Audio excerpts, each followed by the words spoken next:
friends, welcome back and happy Arcane Day officially. I know that we already had our pre-Arcane Day when I was at the premiere. Just so you know, I've already seen all 3 of these episodes, but when I was watching it at, my very first reaction, which that video is here if you'd like to see that, I was watching it more as a fan. I didn't bring notes, I didn't bring pens and paper because I love the world of Arcane and Piltover and Zaun so much that I just wanted to absorb this naturally. I wanted to just really be there more as a spectator and as someone who, like I'm sure yourselves, because you're watching this video, has waited for Arcane to come back. I just wanted to accept it for what I was given, and oh my God, did they give us just beyond everything. And of course, leading from the last episode, the last thing we see is Jinx with her, little shark bomb NATO thing, and it's, coming straight for the council. The last thing we see is the image of Mel looking back as destruction is coming towards her, and that's where we're ending. For 2.5 years, we're sitting on this knowledge of who survived, who didn't, what's the future of Piltover, what's the future of Zaun, how is the Undercity and the Upper City going to fare, and what is happening with the Hex Tech, because as we're seeing, it's changing, and I love that we got to have that deep dive. I took notes today in my special notebook. I took all of my notes. I wanted this time in this watch. I was initially going to stay up until midnight and watch it again. However, not only is this Arcane Day, it's Wicked Day. So I have to do this recording, and as it's uploading and you guys are watching it, I'm probably going to be at the Wicked premiere. So look out for that video coming later. It's just, this is a very big day. There's a lot happening, a lot of energy, but without further ado, we're now 2 minutes into this video, so I want to really dive deep into this episode, or at least my impressions. This is opinionated.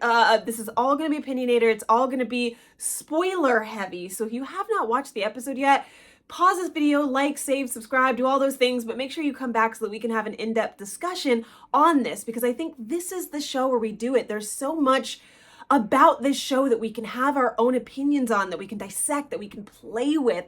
And I think this is the show that we do that with, especially considering we only have 2 seasons. I was talking with friends about this recently, and the thing that I love about this is it knows what it wants to be. And the world of League of Legends is so big that just because we are fascinated and afflicted by the world of Arcane doesn't mean that that's where this League of Legends story ends. There's so many different stories and so many different journeys and battles that we can discuss. This is just the beginning, but this is just one chapter closing on certain characters before we open up to more. But let's, now that we're 3 minutes in, dive into the notes. Starting off really strong with episode 1, Heavy is the Crown. When I tell you, sitting in the auditorium for this during the premiere and watching the animation for this, oh my God, my breath was taken away. I want to specifically talk about first Victor. I made a video recently, just in talking about all of these things. I already had knowledge, obviously, ahead of you guys on what was going to be discussed in Arcane. And so I made 2 videos, 2 very important videos that I think are going to help you. If you don't really have a lot of knowledge or you want a refresher on certain things, there's 2 videos that I think you absolutely should watch. The first one being, what is the Black Rose Cabal? That, if you, that's really going to help you as far as episode 2 and 3 with Ambrosia and Mel and all of that Black Rose stuff that's happening. So if you want to kind of know an in-depth, detailed kind of what's happening over there, I encourage you to watch that, because we may be seeing a few characters popping up in episodes 4 through 9. Fingers crossed. I have not seen those episodes yet. I will let you know that, but it feels like we're leading towards Le Blanc maybe appearing in this show. The second video I made is the corrupted Hex Tech, or Hex Tech corrupted. And that's really diving deep on the mystical properties of Hex Tech and what happened now that we've introduced bio reactions, people, blood. Now that we've entered into this bio magical realm, what that's doing. We've almost given sentient life to this archaic matter. And arcane magic in and of itself has its own life and its own spirit, but now we've entered organic matter into it. Now we've entered souls. Victor's assistant was sucked away. So what has this done to the Hex Tech? And Hex Tech almost plays a parallel role, like it is the mother nature, or it's this spirit of nature and prowess and of simplicity in the world. And when we start corrupting that, what that does and how this entity fights back, knowing that it's feeding off of nature and it's feeding off of now life and energy, and what happens when it can't get that supply. Like anything else, it fights back. So anyway, those are two videos that I absolutely think that you should watch if you kind of want more knowledge or in-depth information on what's happening in the background. Because obviously the main thing that's happening is Vi and Jinx. Oh my god, so many talks, so many words. Okay, here we go. Finally diving in. So the first thing I do want to talk about is the Hextech and how the Hextech we see as the bomb has gone off. So many of our counselors are now gone. We've got a counselor, Silo, who's now he's paraplegic. His legs aren't moving. We see that he's been crushed. I'm sure that he's got some spinal damage. Mel and Jace, scot-free, but Victor has been heavily impacted by this bomb. And so Jace having this affection and this brotherly bond to him obviously takes him, and we see the second that he lies down, the Hextech is now, or the Hex core rather, is it knows that the thing that it needs, its pillar, its archetype, its host, I think is a better word, is dying. And knowing that it is a core that needs a body or a system to survive, the Hex core does what it needs to in order to preserve itself. It preserves Victor. We can see that it's more than just magic and machine. It now is its own organic living system that needs Victor to survive. The two are now interlinked. The two are now one. And we saw that a little bit when he tried to destroy it in season 1, and it shocked him from himself. Like it sent a wave into its leg up into Victor's head that disabled him immediately, because the Hextech knew that without each other, they neither could survive. And to open up the season with that is so powerful. It is so strong. It's just, I was hyped. And of course, then we have Imagine Dragons, just playing. And the way that I wish I could bring my camera into this premiere, because the way that everyone reacted, there was such a palpable feel in this audience that everyone was just home. We were back. We were in it.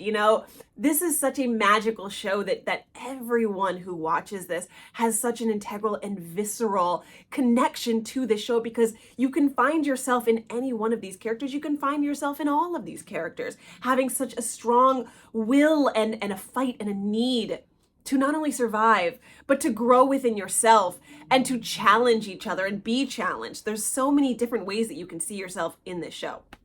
But I digress. That's just the opening. So then we open to what I think is one of the best, truly the best animations that I've seen in a long time. And not that the animation was so crazy. We've got a black and white background where the central characters are still in color. But I feel like, and honestly, every single episode, the way that they did the animation, they really gave us a lot in that first 5 minutes of each episode. But this one, it was the music, it was the way that the sketch designs told you the singular focus of Caitlin, and it was her mission. And her mission was, you've taken something from me, now I'm going to end you. That it was just the singular focus. And I think doing that kind of animation not only showed you the emotion, but it showed you the intent of Caitlin and everything around. And even when they flashed onto Vi and we see her looking up, the destruction wasn't in color. But we could see that the things that mattered now to Caitlin were in color. At least that's what I'm getting from that interpretation. It was her mother, even her father at the beginning was, or in the entire montage, he was not important. He was black and white. The things that mattered were Vi, her mother, and Jinx, essentially. Those were the singular focuses that Caitlin, and then just these little details, these crumbs that we're getting on how Caitlin is going to be moving forward, and the things that she keeps in her peripheral, or in her view, rather than the peripheral, is what is going to define Caitlin moving forward. Those are her intentions. Those are the things that matter. Moving rightly on. So we saw that Victor is now completely absorbed. He's healing, and the only thing that's healing him is the Hextech. But we are now going to war. We're in the counselor chamber. We've got, 4 counselors left? We've got Jace, Mel, Silo, and I don't remember the chain there. She's now got, or they, I'm not sure their pronouns. but they've got the little eye patch on it there. There's four counselors, and then of course Ambrosia, Mel's mom, who's not. She's an emissary from her own town that's here for war advice. Why is she here? You know, that's the real question. That we know she's got some shady business going on in the background.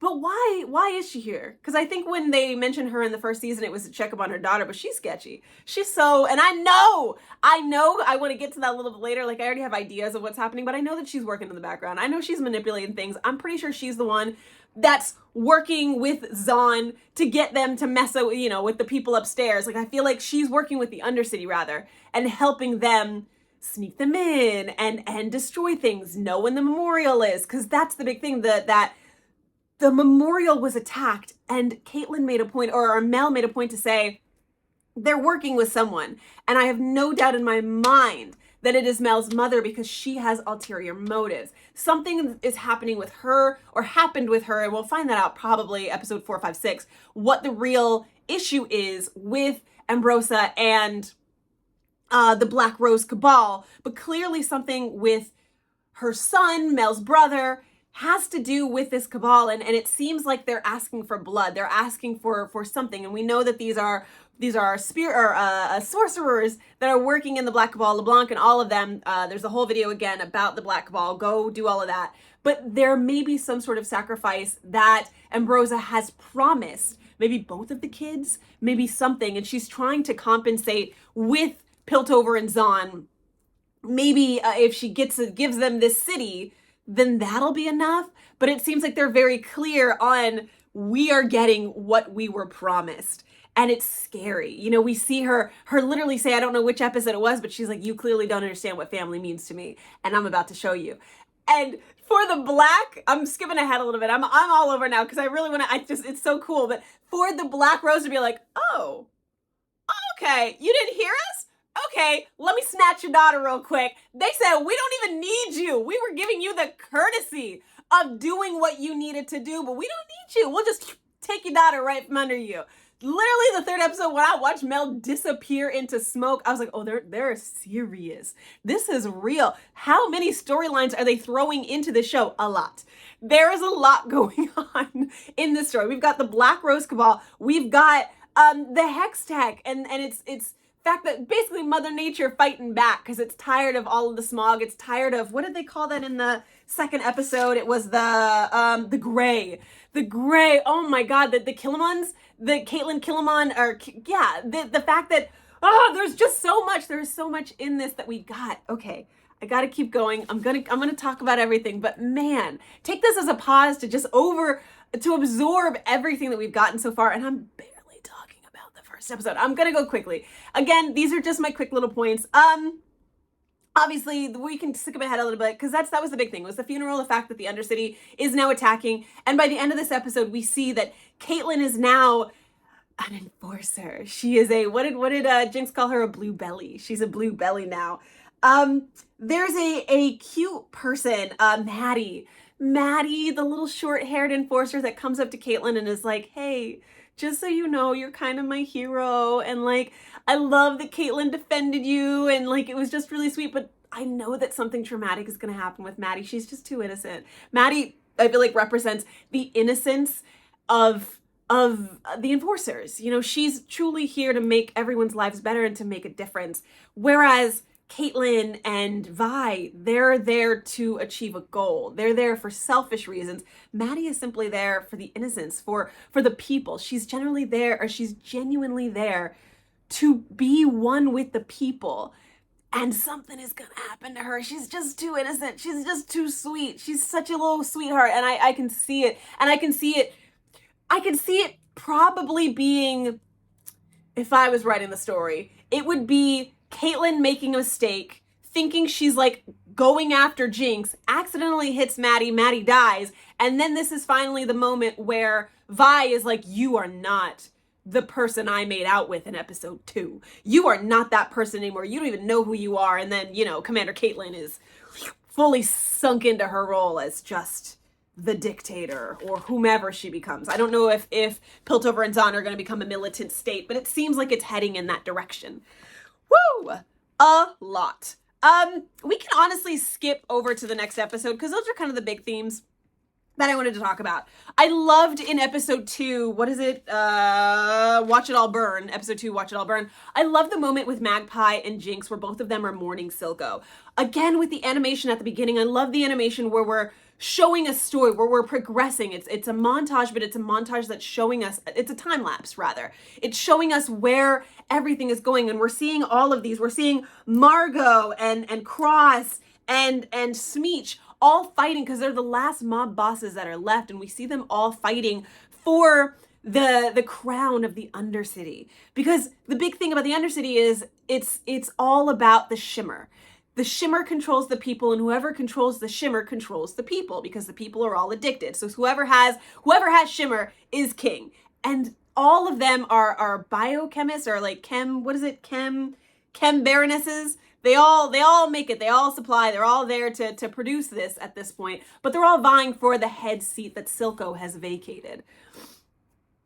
I digress. The one they now know, because of the enforcers, that the way for them to control is whoever grabs Jinx is going to be the new king, because then they're going to have the support of the enforcers, because they gave the enforcers who they wanted, and maybe they can work out some deals, and maybe they can still be on top. So everything comes down to Jinx. We got to find Jinx. We got to attack Jinx. Whoever finds Jinx is it. And Smeech?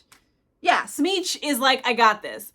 It's weird that Smeech is the same like thing as Dingle Hopper, whatever, you know, the guy who's Jace's mentor. Gosh, Dingemeyer.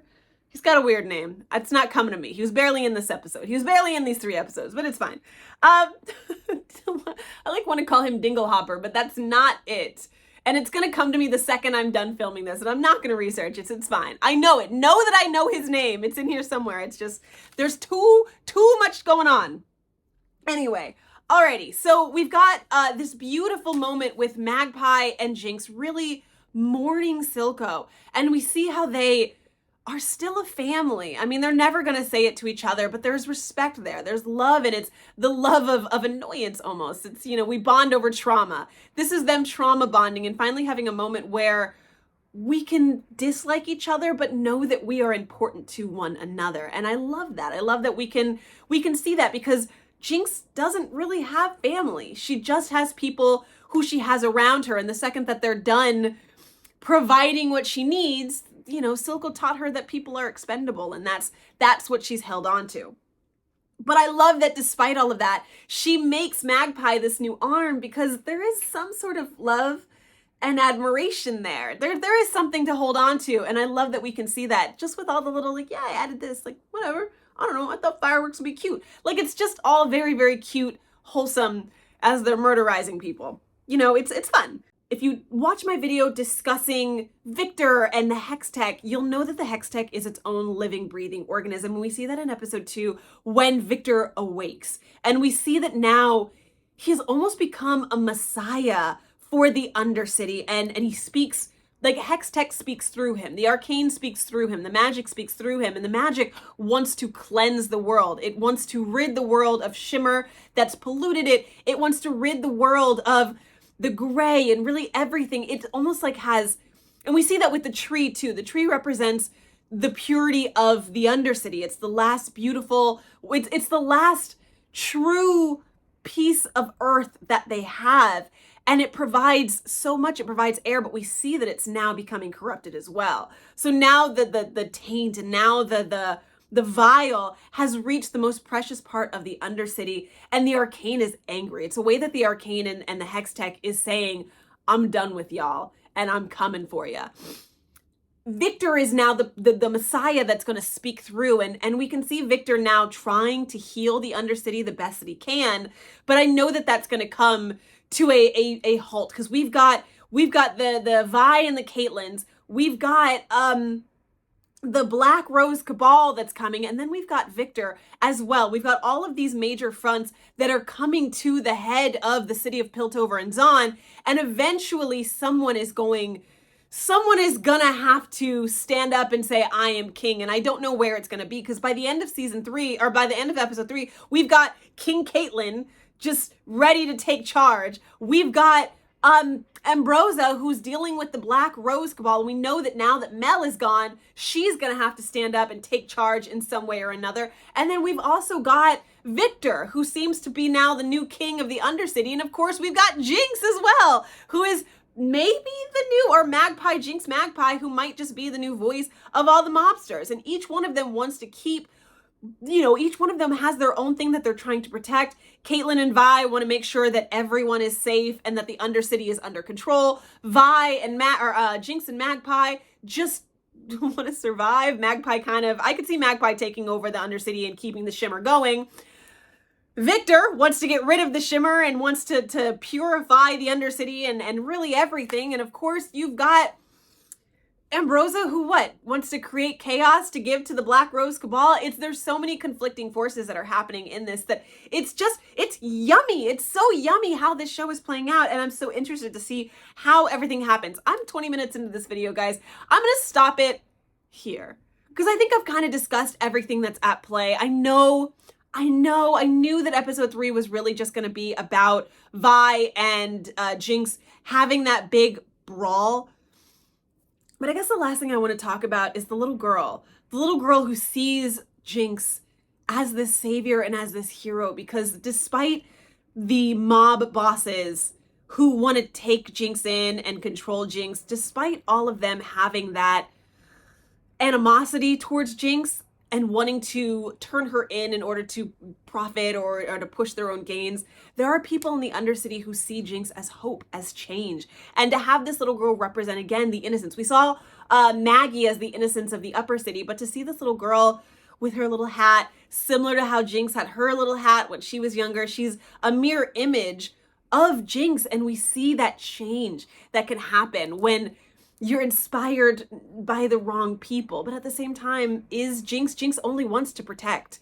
I know that she's out here murderizing people, but we see the innocence and we see that powder. When the little girl puts the gun up against Vi, we can see in Jinx's eyes, yeah, she's saying get off, but we can see a little bit of powder breaking through in that this little girl saved her.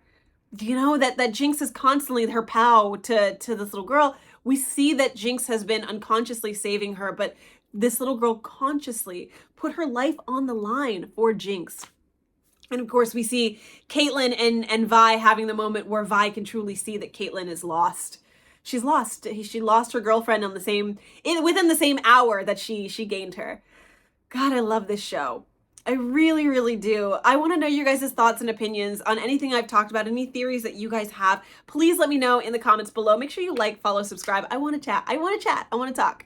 Let me know. I got to start getting ready for Wicked. I will see you guys very, very soon. I've got so much content. We've got this, we've got Wicked, I've got Batman. The season finale of Batman is tomorrow. There's so much content coming out. Like, follow, subscribe, and I will see you guys for the next one. I will talk to you soon. Hasta basta.